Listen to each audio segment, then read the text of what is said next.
ఒకసారి నవగ్రహాలలో ఏడవ వాడైన శనిదేవునికి తనను ఎవరు భక్తితో పూజించడం లేదని, భయంతో మాత్రమే పూజిస్తున్నారని విచారించి కలియుగ దైవమైన శ్రీ వెంకటేశ్వర స్వామి గురించి తపస్సు చేశాడు.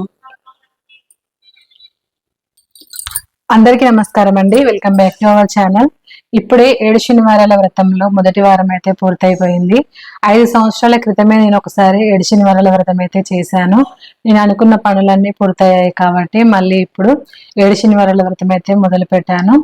5 సంవత్సరాల క్రితం నేను చేసినప్పుడైతే ఈ వ్రతం ఎక్కువ మందికి తెలియదు, నాకు కూడా తెలియదు. అనుకోకుండా తెలిసింది, చేశాను, మంచి ఫలితాలు వచ్చాయి. అందుకని మళ్ళీ ఇప్పుడు కూడా చేస్తున్నాను. 7 శనివారాల వ్రతం ఉదయం బ్రహ్మ ముహూర్తంలో కానీ సాయంత్రం 6 తర్వాత కానీ చేసుకోవచ్చు. నేనైతే బ్రహ్మ ముహూర్తంలోనే చేస్తున్నాను. ఇంతకుముందు చేసినప్పుడు కూడా బ్రహ్మ ముహూర్తంలోనే చేశాను. పొద్దున్నే బ్రహ్మ ముహూర్తంలో చేయాలంటే రాత్రే పడుకునే ముందు ఇల్లంతా క్లీన్ చేసి పెట్టుకొని మార్నింగ్ లేవగానే ఇల్లు ఊడ్చి తుడిచి తలస్నానం చేసి ఆ తర్వాత మిగతా పనులు స్టార్ట్ చేసుకోవాలి పూజకు సంబంధించినవి. ముందుగా మనము పిండి దీపాల కోసం అయితే ముందు రోజు బియ్యాన్ని నానబెట్టి ఆరబెట్టాలి. ఆరబెట్టిన బియ్యాన్ని ఇప్పుడు నేను పడుతున్నాను. ఇవి పచ్చి బియ్యం కాబట్టి బాగా మెత్తగా కావు. అంటే చలివిడి దీపాలు పెట్టి అలాగే చలివిడి కూడా పచ్చి చలివిడి కూడా తీస్తాను కాబట్టి ఇలా పడుతున్నాను. పొడిపిండితో కూడా దీపాలు పెట్టుకోవచ్చు. కాకపోతే వెంకటేశ్వర స్వామికి వడపప్పు, పానకం, చలివిడి తప్పనిసరిగా నైవేద్యం పెట్టాలి ఈ వ్రతంలో. అలాగే శనీశ్వరుడికి నువ్వుల లడ్డూలు, నల్ల నువ్వులతో చేసిన లడ్డూలు, బెల్లమును నల్ల నువ్వులు కలిపి చేస్తున్నాను. కొద్దిగా బెల్లం వేసి చూశాను, మంచిగానే వస్తున్నాయి. నేను చిన్నగానే చేస్తున్నాను వీటిని. మనము చలిమిడి పిండి దీపాలు చేస్తున్నాం కాబట్టి ఈ పిండిలో ఆవు పాలు, పెరుగు, నెయ్యి, అలాగే అరటిపండు, బెల్లము ఇవన్నీ వేసి మంచిగా కలుపుకోవాలి. కాసేపు పక్కకు పెట్టుకుంటే పిండి మంచిగా మెల్ట్ అవుతుంది. ఆ తర్వాత మనము పిండి దీపాలు చేసుకుంటే మంచిగా వస్తాయి. అలాగే పంచామృతం కూడా కలుపుకుంటున్నాను. ఎక్కువగా కలుపుకోవడం లేదు, కొంచెమే కలుపుతున్నాను. ఎందుకంటే మనకి పూజలో పంచామృత స్నానము అనే వస్తుంది. అప్పుడు మనకి పంచామృతం అవసరం పడుతుంది. వ్రతం చేసినప్పుడు ఖచ్చితంగా పంచామృతం చేసుకోవాలి. అయితే వ్రతం చేస్తున్నప్పుడు కొన్ని సామాన్లు మనకు అందుబాటులో ఉండవు కదా. ఉండనప్పుడు మనము ఆ స్థానంలో అక్షింతలు సమర్పించవచ్చు దేవుడికి. ముందుగా మనం ఎక్కడైతే పీఠం పెట్టుకుంటామో అక్కడ శుభ్రంగా కడిగి తుడిచి పసుపుతో రాసుకొని ఆ తర్వాత ముగ్గు వేసుకోవాలి. ముగ్గు పైన పీట పెట్టుకోవాలి. ఆ పీట పైన కూడా కొంచెం చిన్నగా ముగ్గు వేసుకొని ఒక పసుపు పచ్చని క్లాత్ వేసుకోవాలి. ఆ క్లాత్ మీదుగా మనము వెంకటేశ్వర స్వామి ఫోటో, లక్ష్మీ సమేత వెంకటేశ్వర స్వామి ఫోటో, అలాగే కలశం పెట్టుకుంటాము. ఈ వ్రతంలో కొన్ని నియమాలు ఉంటాయండి. ఈ వ్రతంలో ఉల్లి వెల్లుల్లి తినకూడదు. అలాగే ఈ వ్రతం ఉదయం చేసిన తర్వాత సాయంత్రం మామూలుగా దీపారాధన చేసుకుంటే సరిపోతుంది. తర్వాత సాయంత్రం ఒక అతిథికి పిలిచి మనం భోజనం పెట్టాలి. అంటే ఎవరైనా పర్వాలేదు, చిన్నపిల్లలైనా పెద్దవాళ్ళైనా, బ్రాహ్మణులు అందుబాటులో ఉంటే ఇంకా మంచిది. బ్రాహ్మణులు పెద్దవాళ్ళు వీలుబాటులో లేకపోతే చిన్నపిల్లలకైనా పిలిచి పెట్టవచ్చు. శ్రీ ఏడుకొండల స్వామి సినిమా కూడా ఉంటుంది ఈ వ్రతం గురించి. అందులో కూడా ఈ వ్రతం గురించి మనం తెలుసుకోవచ్చు.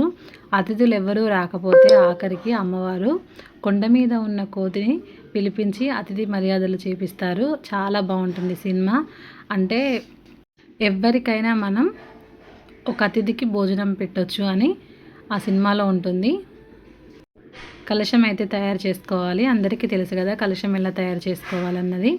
ముందుగా రాగి చెంబుకు బొట్టు పెట్టి కంకణం కట్టుకొని ఆ తర్వాత అందులో మంచినీళ్ళు పోసుకొని అందులో పసుపు, కుంకుమ, అక్షింతలు, 1 రూపాయి బిళ్ళ, పువ్వు అన్నీ వేసుకొని మామిడాకులు వేసి ఒక కొబ్బరికాయ, అలాగే కొబ్బరికాయ మీదుగా బ్లౌజ్ పీస్ పెట్టుకొని కలశాన్ని తయారు చేసుకోవాలి. తర్వాత మనం పెట్టుకోవాలనుకున్న దీపాలన్నీ పెట్టుకోవాలి.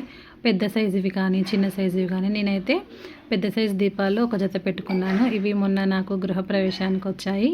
నేను 16 సోమవారాల వ్రతం కూడా చేశాను. ఆ రోజు ఓపెన్ చేశాను. ఆ రోజు పెట్టి మళ్ళీ ఈరోజు కూడా పెట్టాను. అలాగే చిన్నవి శంకుచక్ర దీపాలండి ఇక్కడ ఉన్నాయి కదా చూడండి, పెద్ద దీపాల ముందు. ఇవి నేను పోయినసారి 5 సంవత్సరాల క్రితం అయితే వ్రతం చేశాను కదా, చేసినప్పుడు తీసుకున్నాను. ఇప్పుడు కూడా పూజలో పెట్టుకుంటున్నాను. పిండి దీపాలు తయారు చేస్తున్నప్పుడు వీడియో అయితే తీయలేదండి, టైం సరిపోక కొంచెం హడావిడి అయింది.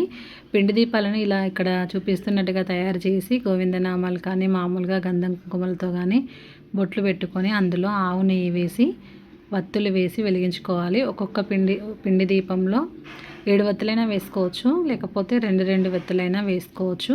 ఎందుకంటే ఆల్రెడీ మనం 7 పిండి దీపాలు పెడుతున్నాం కాబట్టి ఈరోజు ఏవైనా 7 సంఖ్యలో ఉండేటట్టు చూసుకోవచ్చు.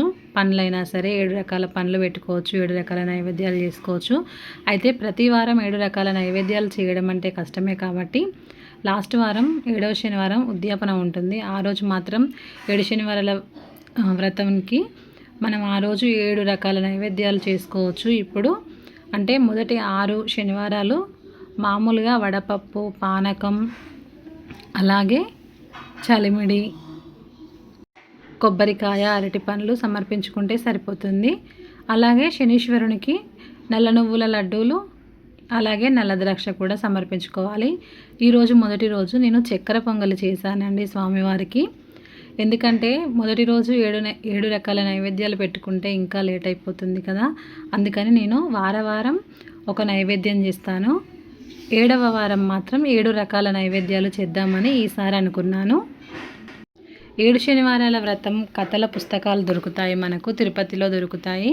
అక్కడక్కడ పూజా సామాన్ల స్టోర్స్లో కూడా దొరుకుతాయి. ముందుగా మనం గణపతి పూజ చేసుకోవాలి. పంచోపచార పూజ, షోడచోపచార పూజ అన్నీ చేసుకోవాలి. తర్వాత మనము శ్రీ లక్ష్మీ సమేత వెంకటేశ్వర స్వామికి, శ్రీదేవి శ్రీ భూదేవి లక్ష్మీ సమేత వెంకటేశ్వర స్వామికి మనం వ్రతం అయితే చేసుకోవాలి. ముందుగా ఈ వ్రతాన్ని ప్రారంభించే ముందు మాత్రం మనం శనీశ్వరునికి నమస్కారం చెప్పుకొని శనీశ్వరుని తలుచుకోవాలి. ఎందుకంటే శనీశ్వరుడు కోరిన వరం వల్లనే మనకు ఈ 7 శనివారాల వ్రతం అనేది వస్తుంది. అంటే శనీశ్వరుడు భయంతోనే తనను పూజిస్తున్నారు కాబట్టి భక్తితోనే ఎవరు పూజించట్లేరని వెంకటేశ్వర స్వామితో చెప్పుకున్నప్పుడు ఆయన శనివారం రోజున ఇలా ముందుగా శనీశ్వరుని తలుచుకున్న తర్వాత వెంకటేశ్వర స్వామి 7 శనివారాల పూజ 7 శనివారాల పాటు ఎవరైతే చేస్తారో వారు కోరుకున్న కోరికలన్నీ నెరవేరుతాయని వరం ఇస్తాడు. ఈ కథ అంతా మనకు బుక్లో ఉంటుంది. 5 కథలు ఉంటాయి. మనం ఖచ్చితంగా కథలు చదువుకోవాలి. బుక్ దొరకకపోతే పూజా విధానము మనకి చాట్‌జీపీటీలో కొట్టినా వస్తుంది, లేకపోతే మనకి గూగుల్లో కొట్టినా వస్తుంది. ఈ కథలు కూడా వస్తాయి. ఈరోజు ఉపవాసం ఉండాలండి. రాత్రికి అతిథిని పిలిచిన తర్వాత మనము భోజనం చేయాలి. వీలైతే నేల మీద పడుకోవచ్చు. ఉపవాసంలో పాలు పండ్లు తీసుకోవచ్చు. పాలు పండ్లు తీసుకోకుండా కూడా ఉండగలుగుతాం అనుకుంటే ఉండొచ్చు ఉపవాసం పూర్తిగా రోజు మొత్తం. అయితే ఈ వ్రతానికి ఉదయం నల్ల చీర కట్టుకోవాలి, సాయంత్రం అయితే పసుపు పచ్చ చీర కట్టుకోవాలి.